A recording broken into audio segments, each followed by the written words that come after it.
ఏంటి కృష్ణ అలా చూస్తున్నావు? నన్ను టీఎల్గా ప్రమోట్ చేసినందుకు చాలా థ్యాంక్స్ ఉప్పు. ప్రమోట్ అయ్యావని సంబరపడకు. ప్రాజెక్ట్ హ్యాండిల్ చేయకపోతే జాబ్ పోతుంది. ఆ విషయం నాకు కూడా తెలుసు. I can handle it. చూద్దాం. ఇంతకీ నాకు టీం అలాట్ చేసావా? హా, నిన్నంతా కూర్చొని లిస్ట్ అవుట్ చేశాను. ఏంటో ఫస్ట్ డే ఆఫీస్లో టీఎల్గా అడుగు పెడుతున్నాననే ఎగ్జైట్మెంట్తో నైట్ అంతా నిద్రే పట్టలేదు. నైట్ నిద్ర పట్టట్లేదా? అయితే ఆఫీస్లోనే పడుకోవచ్చు కదా కృష్ణ. అంటే నువ్వు లేకుండా నాకు నిద్ర పట్టదని తెలుసుగా సుప్పు.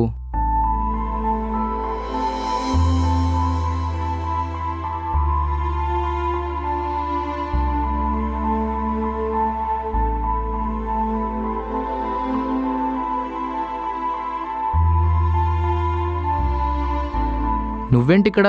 మా కంపెనీ మీ కంపెనీకి ఒక ప్రాజెక్ట్ ఇచ్చింది, దాన్ని రివ్యూ చేయడానికి వచ్చాను. ఓకే. సరే కానీ అప్డేట్స్ ఏంటి?